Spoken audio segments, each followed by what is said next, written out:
Yeah. Boogie like Benson, I'm a who that. I'm a who that. Long as I'm living, I'm a who that. Lose or winning, I'm a who that. Sports Coma, yeah, this is where we do that. Where we do that, where we do that, where we do that, where we do that, where we do that. Boogie like Benson, I'm a who that. I'm a who that. Sports Coma, this is where we do that. Where we do that. Welcome, welcome, welcome. Somebody please better help. Running this thing like elf. I thank God every day I'm not a felt. Go to YouTube live with Big Q and the guys. If you ain't ride or die, the bandwagon get flipped. Been marching in, that was way for the ring. I was yelling out your shame for the championship. Fucking on town, duck down. Falcons, pluck, get shut down. Panthers ain't much touchdown. The vision really belong to us now. So much hate on the Saints, you could probably tell. Ever since Bounty Gate hit the NFL, when things seem fishy and you probably smell the crooked referees on Roger Goodell. Yeah, money like this and I'm a who that. Every day I'm living, I'm a who that. Lose or winning, I'm a who that. It's the Sports Coma, this is where we do that. Where we do that, where we do that, where we do that, where we do that, where we do that. Boogie like this and I'm a who that. It's the Sports Coma, this is where we do that. You're listening to the Sports Coma with Big Q and the guys on the PRO Media Network.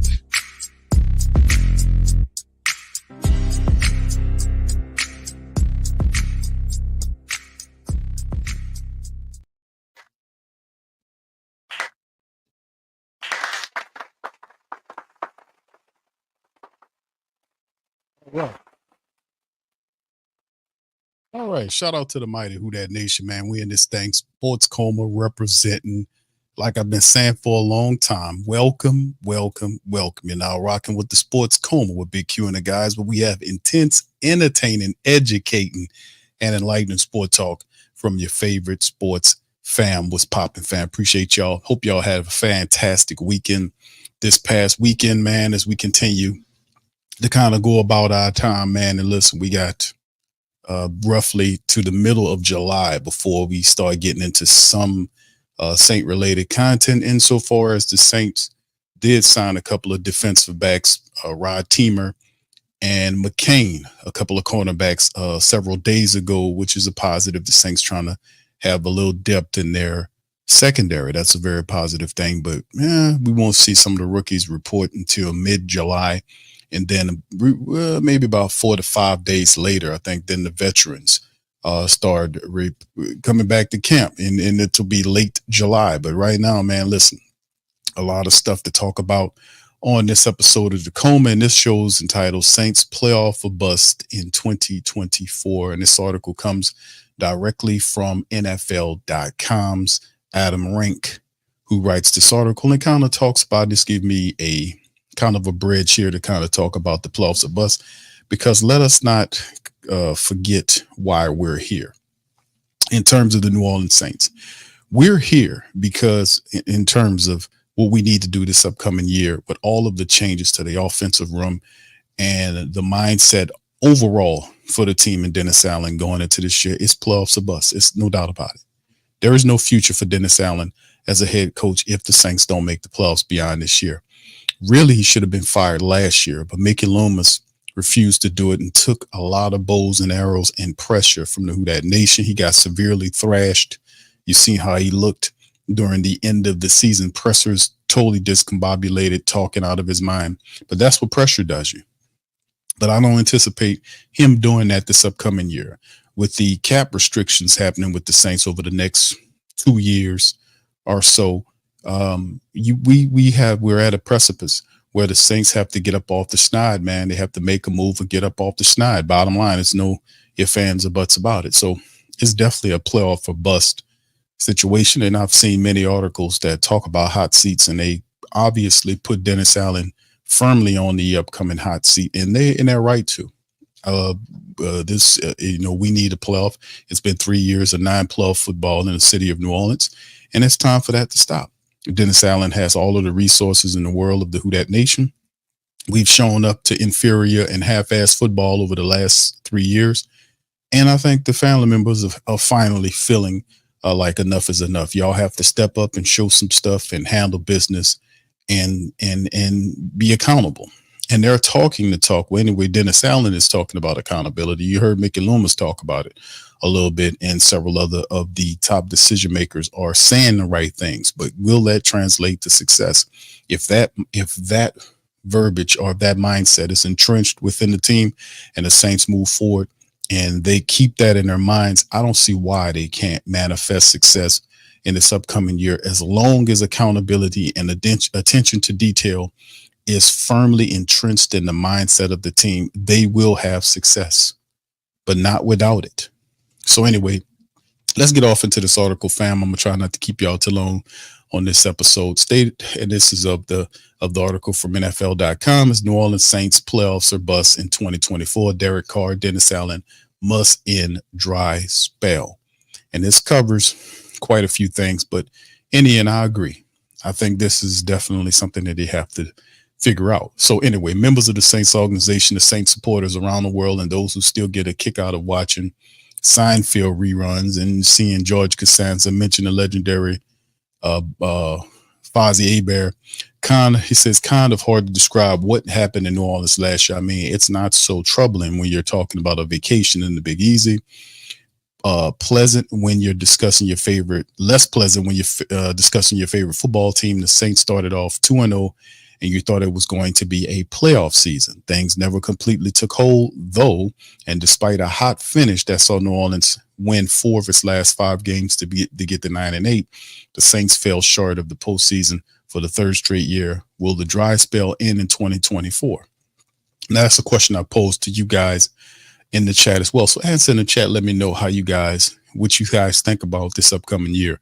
Do you believe, or do you really think that the Saints will improve? They'll have a better record than last year. Can they get 10 wins, win the NFC South, and take possession of of where they're supposed to be, and make the playoffs for the first time in 3 years? Can they actually do it? Can they actually do it? That's a good question. So anyway, let's get into it. The 2024 Brain Trust head coach, if you want to call it that, Dennis Allen, general manager Slick Mickey Loomis, offensive coordinator Clint Kubiak, defensive coordinator Joe Woods, and special teams coordinator Darren Rizzi are the top decision makers of each particular group. Roster reshuffling. Here's a rundown of Saints' most notable roster developments of this season, including this year's draft class, as well as some key acquisitions and departures via free agency and trade. So this is basically roughly just a recap of the offseason, which is cool because we could use that right about now anyway. All right, draft class. Talisa Fuaga, who's the offensive tackle out of Oregon State. He's 4th round overall pick. Key additions, and we go down the draft classes as well. Kool-Aid McKinstry in the 2nd round out of Alabama. Spencer Rattler, the QB out of South Carolina in the 5th round. Bub Means, wide receiver, another 5th round selection out of Pittsburgh.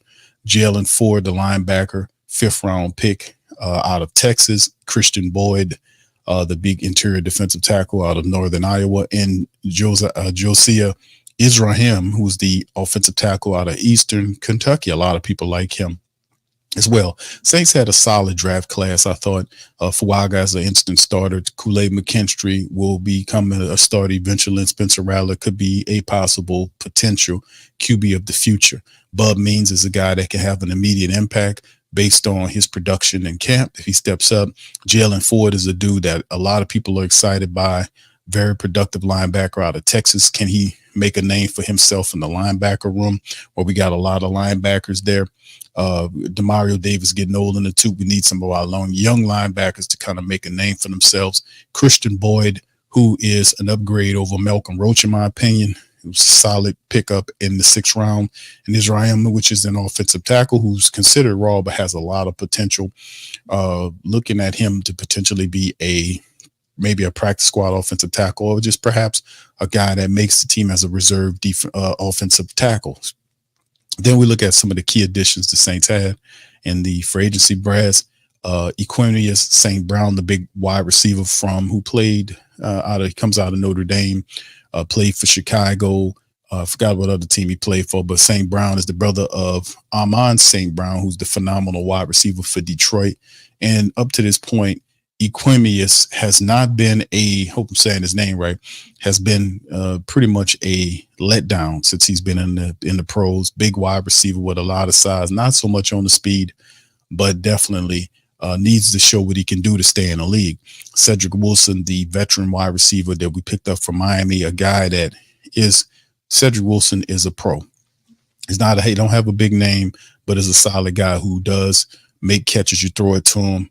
He's not super fast, but I ain't gonna say he's a fast wide receiver, but he's a guy that if you utilize him, could be a solid veteran for our group. So that's one of the things the Saints picked up on, getting Cedric Wilson to kind of add that veteran presence when Michael Thomas departing. As you can see, that's the name next to him, Michael Thomas leaving, Jameis Winston gone as well. Also, they picked up Lucas Patrick, the offensive guard, to help with the depth of the offensive line. They also brought in Chase Young, who had a neck surgery and is progressing well, according to Dennis Allen. Hopefully he'll be ready for the regular season. That'll be cool. Willie Gay Jr., linebacker, comes over from KC. We love picking up KC defenders. We got him here to compete with Pete Werner to add another speed component next to Demario Davis in the Saints defense. That is very good. Kaliki Hudson. I think he's another guy that comes from the Chiefs, if I'm not mistaken. Is that the Chief, Kaliki Hudson? I want to say he's the Chief or Texan. Hold on for a second, fam. Let me make sure. Oh, no, the Commanders. Okay, yeah, there you go. He came from the Commanders. I know I was thinking in my head, I was like, man, I remember that dude was wearing red. Was it with the Chiefs or was it, but it's the Commanders. Okay, so there you go. So he was with the Commanders. All right, so anyway, and then, yeah, that's where he came from, the Commanders. So, and then, of course, he's a special teams guy. And then you have Will Harris, who's a guy that came over from Detroit. He's a guy that can play either safety or corner for you. So that adds some veteran ability to the Saints secondary as well, just to kind of, protect themselves if injuries start afflicting the secondary. And of course, you see some of the departures. Jameis Winston went on to Cleveland. Michael Thomas still looking for a job. Jimmy Graham is enjoying his life. We don't know if he's coming back. Andrews Pete moved on to the Raiders. Cam Irvin, James Hurst retired. Cam Irvin still a free agent. Max Garcia stayed the hell away from the Saints. Trey Turner, Malcolm Roach, who I think Malcolm Roach left to the Texans, if I want to say. Y'all, let me see. Hold on, let me make sure. Let me just find out right quick, because I know he signed with somebody. With Denver, he joined Sean Payton. There you go. I remember it was something like that. Zach Bourne, who also moved on. Lonnie Johnson Jr., who went to the Texans. Isaac Yiadom, who went to the Niners. And Marcus May just recently signed with the Miami Dolphins. So that's some of the guys right there. And, of course, we move on to the new faces to know. Derek Carr's new offensive coordinator, Clint Kubiak. I mean, this has now become a yearly tradition for Derek Carr, with Kubiak being his fourth offensive coordinator in as many seasons. So why not, right? Jokes aside, Kubiak seems like a solid choice. He served as 49ers passing game coordinator in 2023, with the 49ers aerial attack ranked fourth in the NFL, and has a decade of NFL coaching experience. Oh, and he's a part of the ever-growing Mike Shanahan coaching tree, which is a positive. And that's a big part of the Saints' paradigm, too, of success, offensively speaking, was the lack of accountability and attention to detail, which Kubiak has abundance of both those attributes. So that's a positive. Chase Young, Saints signed Young to a 1-year, $13 million deal in March. Loved this move. Everyone applauded the 49ers for flipping the third-round pick to get Young at this point, the season trade deadline, but it didn't really pay off. I mean, Young was great for one half during the Super Bowl, but it was about it. He finished with 3.5 sacks in 12 games for the Niners, and yet I still believe in the 25-year-old's raw ability. The Saints are getting a very talented player who was the second overall pick in 2020, and you have to believe Young is motivated to get the big money deal that never materialized this offseason. This could end up being a great signing for the Saints, who need a lot of help getting to the quarterback after posting just 34 sacks last season, which was tied for 28th in the NFL. And that's the point. We got a lot of defensive ends. We got a couple of first-round draft picks, an undrafted guy, a second-round draft pick, and now we got, we got a lot of different kind of defensive ends, but we need our guys to be healthy. And truth be told, he's right on this one. I agree with this point, because with Carl Granderson on one side, 8.5 sacks, I want to say Carl Granderson had last year for the Saints. Chase Young, a healthy Chase Young on the opposite side. And of course, Cam getting in there when they want him to. This could be a positive thing if Chase Young's healthy. And playing on a 1-year deal is definitely motivation for him to get the big contract. If it works right, the defense could Chase Young, Willie Gay, those guys can have a serious impact for the Saints moving forward. So we'll defensively speaking, moving forward. So we'll have to just wait and see. Fuaga, who's the tackle there, a rookie. I know the Saints have been down this road before, drafting an aggressive tackle with a pick in the teens. See Trevor Penning in 2022 is like when one of your friends is visiting town and wants to go drink Hurricanes at Pet O'Brien's. You immediately like, nope, you're not doing that again, but then you do it. I will say Fuaga was one of my favorite linemen in this year's draft. While the nasty streak similar to that of Penning, Fuaga is much more athletic and refined as a blocker. I believe the Oregon State product will be a valuable asset to the offensive line that could use some help, partially because, yes, the Penning pick hasn't worked out as planned. Well, he wasn't right for the left tackle position. We talked about that at nausea here on the Sports Coma. We talked about that. Don't do that. Don't put him over there. That's not going to work out. And it did. We knew. We said we knew what the hell we was talking about. Now, how can we say that about Fuaga? It's all about temperament. Like if you understand, and then of course you look at what kind of scheme that they're operating in. Like it was a easy decision for me because I know Ryan Ramczyk more than likely is not going to be able to help you this year. More than likely Ramczyk, and we'll know rather soon if Ramczyk could be good to go. I really do think Ramczyk needs to go head on and just go have the surgery. And he still will be under contract. Go ahead and work yourself back into it, because with this new system that they're about to get ready to do, there is no way that a guy that has severe knee issues, I don't care how much painkiller you're shooting that knee, how he's going to be able to stop and move and do what he got to do. And it's just no. And plus, on top of that, look like Penning, the Saints understand the medicals of Trevor Penning. This is a dire situation for Penning insofar as his career, and it's a situation that requires major surgery. So I'm not counting on Trevor Penning to do anything for the Saints this year. If he could, and if he heals and have a miraculous return, that'll be positive. But I'm not seeing that right now. And I think it was a good idea for the Saints to take both of their first round draft pick tackles, Fuaga, who just got drafted. You put him at left tackle. Penning, who crashed and burned at the left tackle position. Move him over to right side. Remember, he was playing left because they didn't want to move Ramczyk, who was suffering from knee issues, to the left side because they felt he would be exposed. So they want to leave him there. But there is no protection for those guys. If you tore up like that, you got to go sit down. But having Penning on the right side is what I would say that they should do, and he should perform admirably. Plus the system that John Benton, the new offensive line coach, is putting in, it will play more to the strengths of these rookie offensive tackles, because a lot of it will be used in running support. And of course, the Andrew Janoku, who's the QB coach, and Clint Kubiak, the offensive coordinator, are constantly working with Derek Carr to get his timing right. They were talking about working on his footwork. They were talking about working on his timing and his progressions. All those things need work for Derek Carr. All of them do. He takes too long. He takes too long in the pocket to find stuff. He doesn't progress through the progression wheel like he's supposed to. And they are going to work with him on that. And I'm so happy that they're finally going to get that, because that was a big problem that we had early on.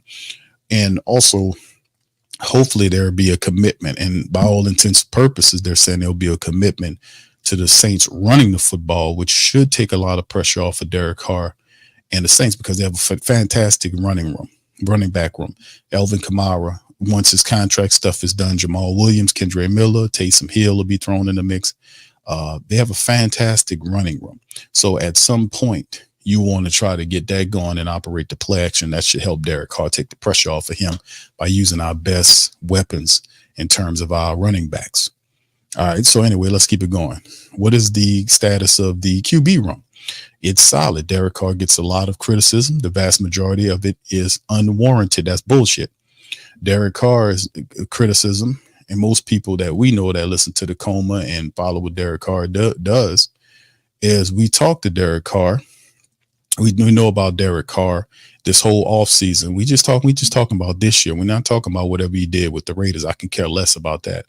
We talking about what happened last year and how they had all this stuff that was going on between the wide receivers, how he handled that.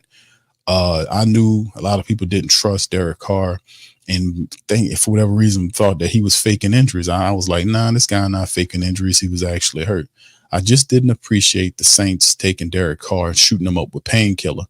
And when he got he said two, then three earlier, broken ribs and the tore up shoulder, and they shooting him up all over his body to go out there and play. And you got a healthy backup quarterback.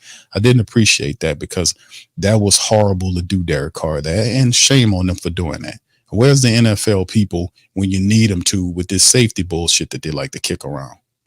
How safe was that to needle to shoot this guy up and then run him out on the field? And you can look at him in most of the games when he was out there, he had his eyes was bucking. I don't even know if he knew what goddamn planet he was on. The ball would sail, the ball would be on him. He couldn't even have accurate throws. Most of those throws were off because he couldn't plant. He couldn't be precise with the ball because of the painkiller in his arm. That was just a horrible group of nonsense right there. They need to be reprimanded for doing him that. That was awful. He could have, and that's what I'm saying about this safety bullshit that they like to kick around. How safe was that? Anyway, and he still took hits too while he was on that painkiller. And he says Derek's a good to great NFL quarterback. We lead the team to the playoffs. What the haters don't want you to know is that Carr led the NFL with 12 touchdown passes against just one pick in week 15 through 18. Okay, what happened through weeks 1 through 15, dumbass writer? What happened between weeks 1 through 14? You talking about 15 through 18? That's the last 3 weeks of the season. What happened prior to that? Talk about that. See, this is the type of foolishness that when people talk about the haters. And ain't nobody hating on Derek Carr. Derek Carr is who he is. He's a quarterback that needs to focus on being better. He's a 10-year quarterback that doesn't have a lot of accolades. He doesn't have a postseason resume. He took down a lot of records with the Raiders, but when you come to the Saints, we know what a real quarterback looks like. You got a $150 million quarterback. Hell yeah, the pressure's going to be on. See, you got these media idiots that stand up here and protect the man and want to form a barrier around him. There is no protection if you don't go out and handle your business. I don't give a damn about no week 15 through 18. What about 1 through 14? You telling me about 3 or 4 weeks? What about the 14 weeks prior to that? What happened there? So, I mean, it's just goofy shit. Anyway, the guy prattles on and says he had at least 3 touchdown passes in the 3 of the final 4 games. What about the ones prior to that? I know it was a bit rough to go in early part of Carr's debut in the season, but I really like what we saw out of him late, leading the Saints to a 4-1 mark in the closing stretch, as mentioned above. Derek does have, using his first name like he knows him. Derek does have another new offensive coordinator, but I place my trust in his ability to adapt. Bottom line, I believe in Derek Carr, and you should too. Don't tell us what to do. You understand, and I know that if you believe in Derek Carr, that's one thing. But Derek Carr has to do one thing.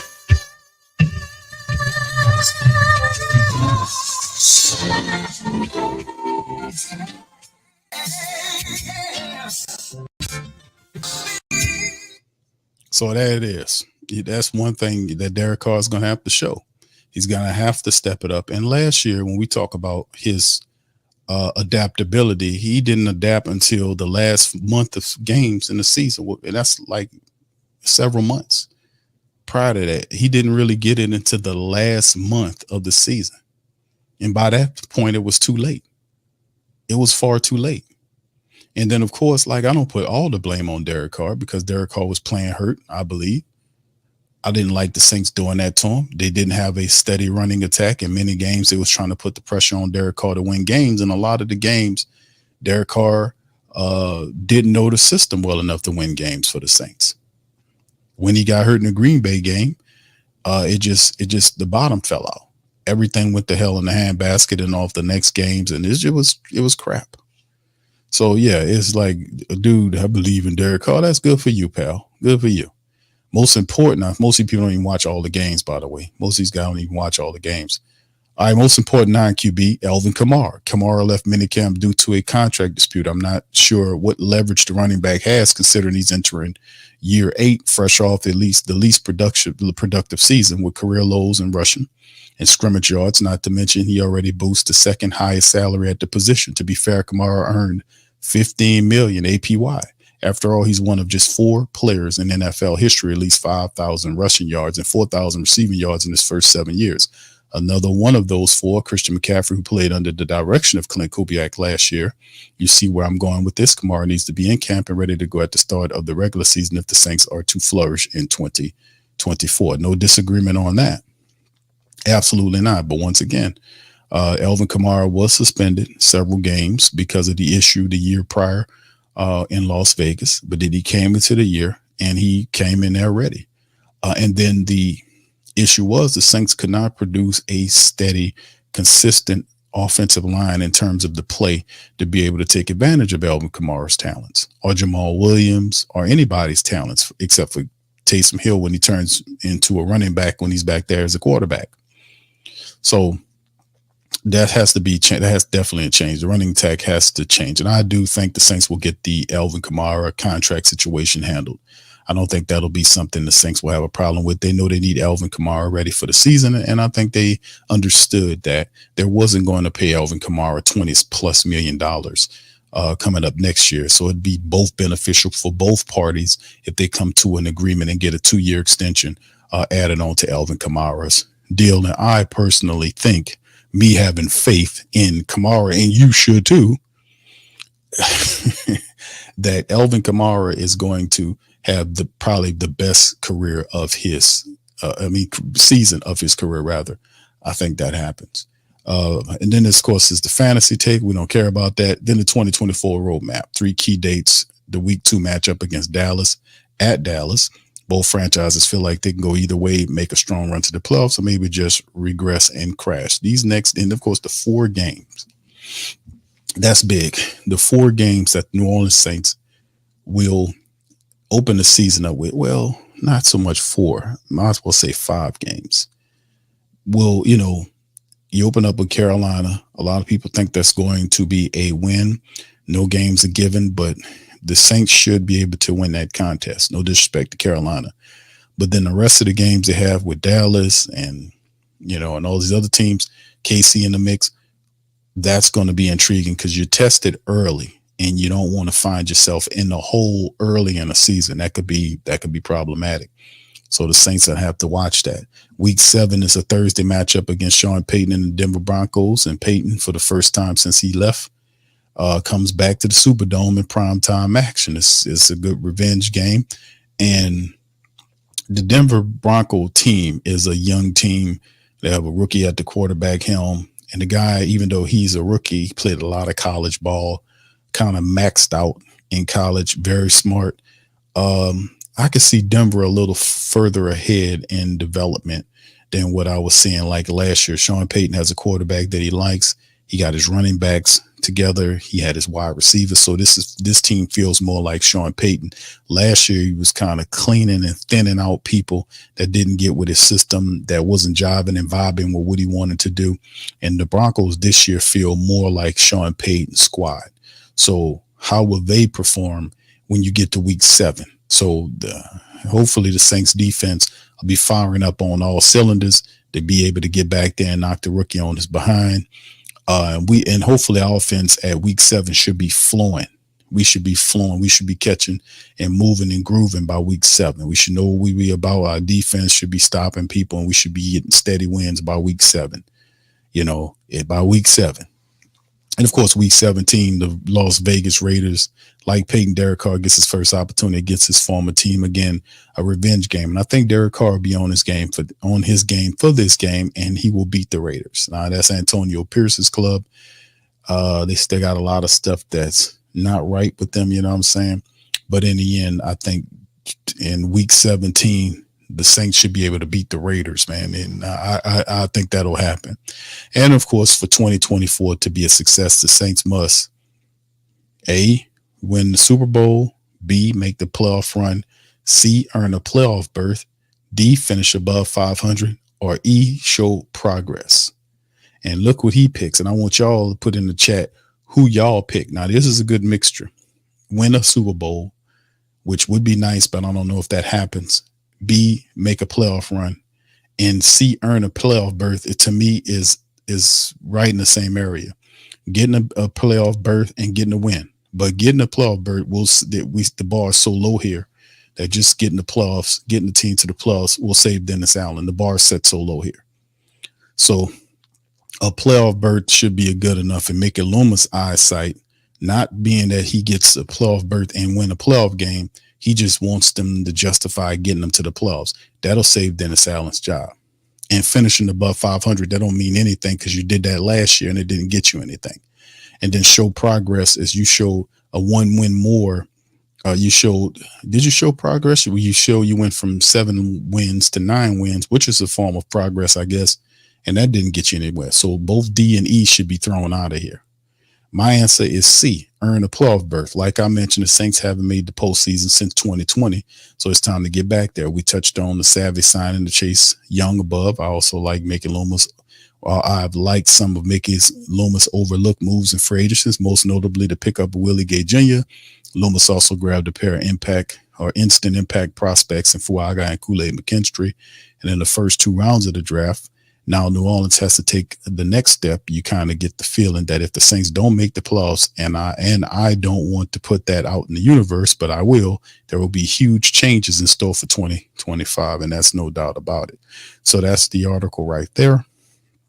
And might I add as well, is that it's definitely a year in which a lot of things could go wrong for the black and gold. But listen to this.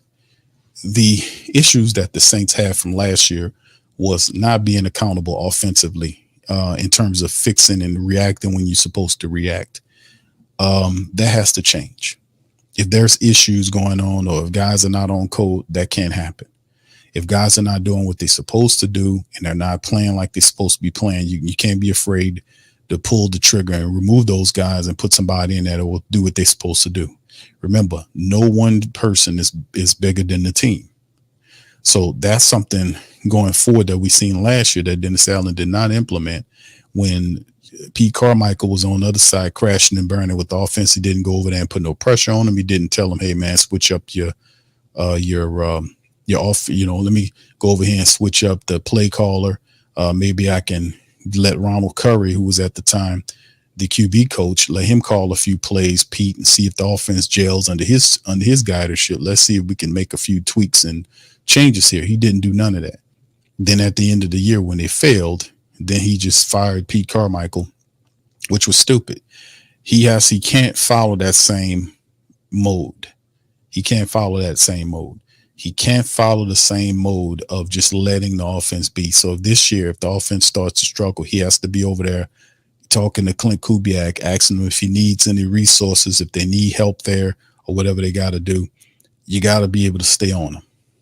You got to stay on them. I anticipate that this version of offense will be better than last year because you most simply, I guess you can get worse, but the way the Saints offense struggled early on and took so long to get going, by the time they finally did get going, it was too late. It was all done. But the thing is, running the football, it sounds very simple. And I think they do have the key decision makers and the people, offensively speaking, to do it. John Benton is a smart dude, Andrew Janoku, Clint Kubiak, Coach Williams, the wide receiver coach, the running back coach. All these are phenomenal coaches that have the similar or same mindsets. They're down to business, no nonsense characters. And that's what we need offensively speaking. That's because they understand that there is no long life football wise in the city of New Orleans if they don't get this team to the playoffs. Right. But that's the bad part about it. Right. That's the negative part. The positive part is they actually, if they implement the things that we talked about, like Dennis Allen kept saying over and over again, attention to detail, stuff that he didn't even say, he said none of that last year.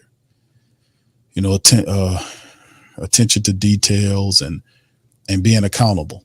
Those were things that he was just competitively kept saying over and over again. And we've been saying this stuff and they finally got it. We kept bullhorning it into the universe and they finally got it. But is that enough to get the team over the hump and into the playoffs? Well, they had 9 wins last year. If they were more accountable and had more attention to detail, they would have had at least 11. The Green Bay game would have gave you 11 or 10. If you're on code and you run out the clock, you beat that team. So, like I said, man, that was the bad part. That the offense has to get going, but how long does it take?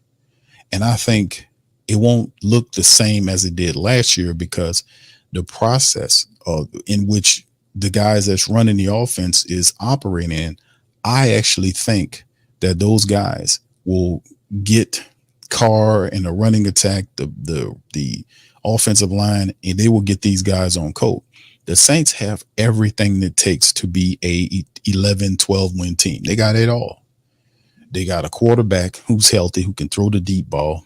That if Andrew Janoku and Clint Kubiak work on his footwork, work on his progressions, work on his timing, and get the ball out of his hands and get him to see the right stuff, he'll have success. I'm not looking for Carr to have a Brock Purdy year like last year when Brock Purdy threw for over 4,200 yards. I'm not looking for that.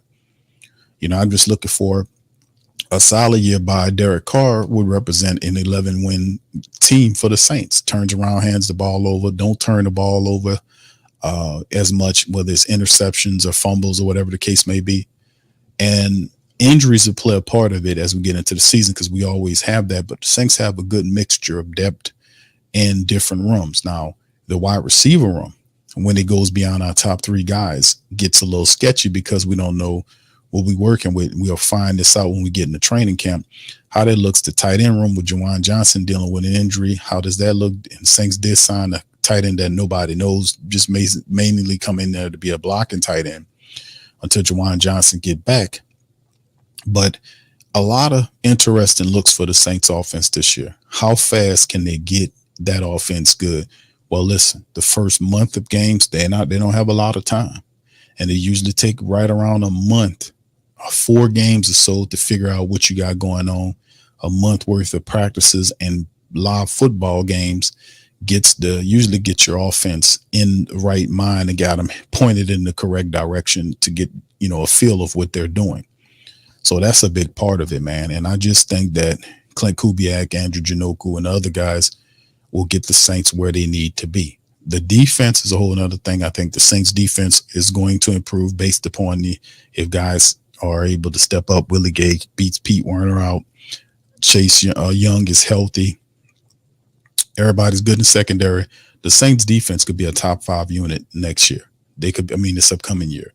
And the truth of the matter is, the crazy part about it, so can the Saints offense be a top 10 offense. They have it all. We get through with Elvin's contract situation. We got Jamal Williams, Kendra Miller, Taysom Hill back there. I got a high upside for Xander Horvath, the fullback. I think he beats out Adam Prentice. He adds a different dimension to the fullback room that we haven't seen in a while. And like I said, I think the Saints, offensively speaking, if we could pick up the system fast, and we'll be tested early on with these games, because some of the tough games are really early on. If you look at your schedule, it kind of eases up as you get toward the back end of the schedule, but a lot of tough games early on, which could be beneficial. The Saints can get wins against Kansas City early and Dallas early. That can change some things right there. They got Atlanta early. If the Saints can sneak wins against these teams early, that could be big. So it's a lot of ifs in there, but I have a positive disposition about the Saints this year. I think they'll do what it takes to end this playoff spell. I'm going to say that because I think they finally got it right in year number 3. What say you? Y'all put it in the chat. Let me know how y'all feel about it. Shout out to all the family members, my YouTube membership and Patreon family members. Thank y'all. Big ups to y'all. And to the rest of the fam, man, listen, put in the chat. Let me know how y'all feel about this. I know a lot of people picked the Saints to win about 10 games, maybe 11 games. But listen, it's not beyond the realm of possibility for the Saints to change a lot of this fast. I mean, all we needed was accountability and attention to detail. We've had the talent. We needed people that were solid and serious on the offensive side of the ball who was coaching it. Now that we got that, I don't expect nothing but positive things to start popping offensively speaking. I'm going to keep it real with you. We don't have a problem with defense. The offense was the major issue, and I think they got the right people in there. So anyway, with that being said, I'm going to get out on that. Listen, man, I told y'all I wasn't going to keep y'all long. Listen, I appreciate y'all for chiming in the show. Y'all feel free to hit the like button, hit the subscribe button, and by all means, please feel free to share the show on your social media feed. If you listen on X, please give me a retweet. Shout out to my Instagram family, Facebook, LinkedIn, all the family members across the multi-stream universe. Much love to y'all, man. Listen, I'm gonna holler at y'all on the Monday stream, man. And y'all keep y'all heads up. Much love to the fam. Who that? And I'm out. Yeah. Boogie like Benson, I'm a who that. I'm a who that. Long as I'm living, I'm a who that. Lose or winning, I'm a who that. Sports Coma, yeah, this is where we do that. Where we do that, where we do that, where we do that, where we do that, where we do that, Boogie like Benson, I'm a who that. I'm a who that. Sports Coma, this is where we do that. Where we do that. Welcome, welcome, welcome. Somebody please better help. Running this thing like elf. I thank God every day I'm not a felt. Go to YouTube live with Big Q and the guys. If you ain't ride or die, the bandwagon get flipped. Been marching in, that was way for the ring. I was yelling out your shame for the championship. Bucking on town, duck down. Falcons, pluck, get shut down. Panthers ain't much touchdown. The vision really belong to us now. So much hate on the Saints, you could probably tell. Ever since Bounty Gate hit the NFL, when things seem fishy, then you probably smell the crooked referees on Roger Goodell. Yeah, probably like this, and I'm a who that. Every day I'm living, I'm a who that. Lose or winning, I'm a who that. It's the Sports Coma, this is where we do that. Where we do that, where we do that, where we do that, where we do that, where we do that. Boogie like Benson, I'm a who that. It's the Sports Coma, this is where we do that. You're listening to the Sports Coma with Big Q and the guys on the PRO Media Network.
WhoThatDaily.com. That's right, the WhoThatDaily.com. Your one-stop shop for everything New Orleans Saints, New Orleans Pelicans, LSU Tigers, even the top flight boxing.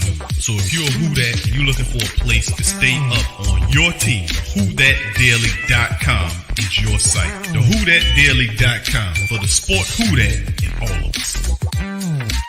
That's right, the Pro Shop is the platform store where you can go and buy all the latest merch to support the platform. Available at the Pro Shops, we have dozens of hundreds of products available for you and your family. Unisex tees for men and women, hoodies and sweatshirts, tank tops, kids and baby items, long sleeve tees, mugs, pillows, wall art, bath bedding, face masks, phone cases, stickers, bags, fanny packs, socks, hats, and many other items. Please feel free to check out the Pro Shops. The link is in the description section below. And remember, it helps the platform continue to grow. Check out the Pro Shop and Who That too.